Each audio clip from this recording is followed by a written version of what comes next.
All right, family. Part 4. Why it seems like white males have had such a hatred towards black men.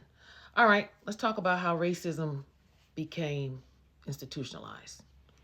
Pathological racism has shaped laws, policing, education, and economics, making it self sustaining. All right, let's talk about how racism was legalized. Because, again, to oppress a group, you have to have laws in place. You have to have statutes, practices, belief systems. And that is what white people have done. Jim Crow laws, we know what that was. Separation between the races, whites only, blacks only. Certain water fountains for blacks, whites, redlining, which we talked about before. How different banks, they would literally have a map of a city and they would put a red line around it and they would not approve loans for that area, mainly because it was black folk. And the government would not back those loans, see those mortgages. And so of course banks were not going to lend. And when they did lend, they had shady lending practices, or blacks had to live in certain ghettos. See, the best way to control a people is to have them in a centralized location. That's why they did to the Native Americans. That's why it was easy to just take their land and then put them on reservations, because at least now we know where they are and we can always monitor them and make sure they don't get into our areas. We see that all the time. It's called white flight in cities. You know, neighborhoods that used to be predominantly white, and then that one black neighbor moves in, and then some more black neighbors, and the more black people that move in, white folk move out. That's where the term white flight came in from. Another way of legalized racism was the war on drugs. During the 80s and 90s, first of all, they flooded the ghettos with the crack. Come on, you all. Negroes weren't flying over to Mexico and Colombia and all these other places and getting the narcotics. Black people were the lowest on the totem pole when it came to the war on drugs, because we were most of them, unless you were running an empire like Rayful Edmond and some of the others, you were just out there, you was just dealing. You didn't have the jets bringing it in. White man was getting rich while locking up Negroes left and right, or getting them strung out on drugs. Crack ruined so many families in the 80s till it was crazy. Voter suppression, another way of legalized racism. Another form of legalized racism was during, I think it was during the 70s or 60s, I'm trying to remember, where social services would not give money to black families if that black man was in the house. So of course, if you're struggling, black women were like, you know what, husband or boyfriend or whoever, husband, just let's not live together so we can get these benefits. And then it painted the narrative that the black man was never at his home. No, the black man was still married 9 out of 10 times. Not always. Come on now. There's always an outlier. I keep telling y'all that. Stay on task. But in many cases, it was for survival because they needed the money. And it painted the picture that black men, the black family is divided. There is no black family. You keep hearing that. And that's why it angers me when black people ourselves perpetuate that lie. Ain't no good black men. That's a damn lie. It is a lot of great black men out here. Maybe you're just not a good black woman to get one. How about that? I'm gonna get comments on that. I don't care. I'm a big girl. I can handle it. It's the truth.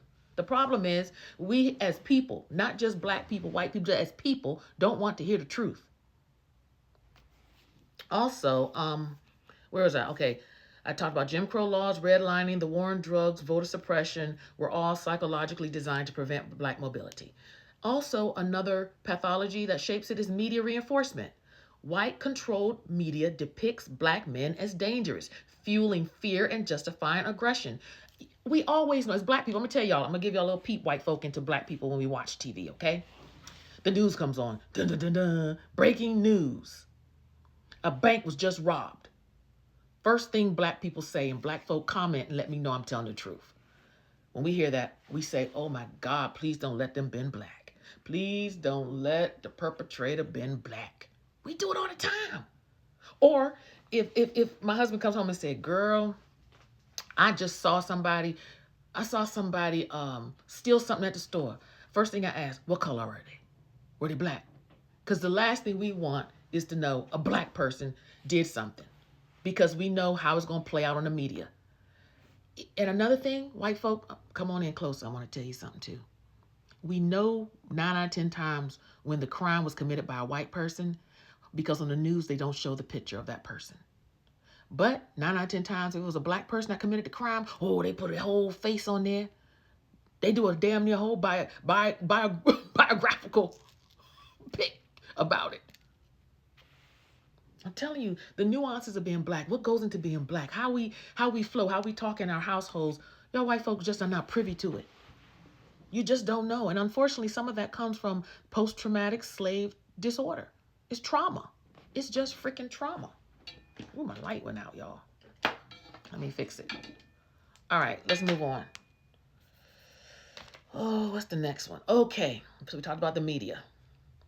Breaking the cycle and overcoming pathological racism. Let's just get to the cure, right? If there is one, right? First of all, is psychological awareness. White folk, you got to understand that racism, it is a deep-rooted way of thinking, living, and accepting. And you got to realize that in order to get well, you have to acknowledge that it exists, okay? Second way is overcoming this pathological racism is addressing fear and fragility. White men must confront their irrational fears, insecurities, and suppress guilt. The third way, you got to educate and expose yourself. The more white men interact with black men outside of stereotypes now, the more irrational fears dissolve. And I'm not talking about hanging around stereotypical black men. If you want to really know the root and crust of black men, get around some educated black men. That's why it is so disarming. Well, so many things are disarming about Trump. But he surrounds himself only by black entertainers. Why doesn't he go to some of the black think tanks? Why doesn't he go to some of black academia? Because he doesn't feel comfortable there. That's what you white people are going to have to do. Yeah, you feel comfortable around maybe some athletes going to a sporting event, but go sit down in a black lecture. Sit down and listen. Read some black books. Get educated. Keep listening to me. But be around some black men. I'm a woman. I can't teach you how to be a man. Okay? All right. Next is you got to healing black trauma. Black men, this is what you must do. We must work through the generational trauma inflicted by white male pathology. That's why we got to go to therapy, black folk. We got to. And I know black men, some of y'all don't even like to go to the doctor, more or less therapy. But we have to. Because so much of even what we were taught by our parents had post-traumatic slave disorder. Our parents' had it. Our parents' had it. You understand what I'm saying? And even though we may not always, it's almost like it's, you don't realize, my dog is licking. Daisy, stop. You may not always realize, but it surfaces. Even down to how we discipline our children. Some of you all beat your kids, it's only because that's what you were taught. You weren't taught how to talk with your children and to reason with them or to let them express themselves. You, from the plantation on up, you beat them in submission. Let's conclude. White male racism is a deep psychological and pathological sickness rooted in fear, insecurity, projection, and historical trauma. Until it is addressed at both the individual and systemic level, it will continue to plague society. Understanding the pathology of racism is the first step to dismantling it and healing from it. Easier said than done, right? But white folk, the fact that if you all have watched this whole 4-part series shows me that you at least want to do the work. When we point out the problem, it doesn't mean that we hate you. This is where you all are missing it. That's why when I listen to on Fox News and they get so defensive about DEI and they get indignant, you don't understand. We just want you to understand and change. So black men can stop feeling like they have this noose around their necks. Again, I'm not a black man, but I'm married to one. I was raised by one. I got brothers. I love y'all.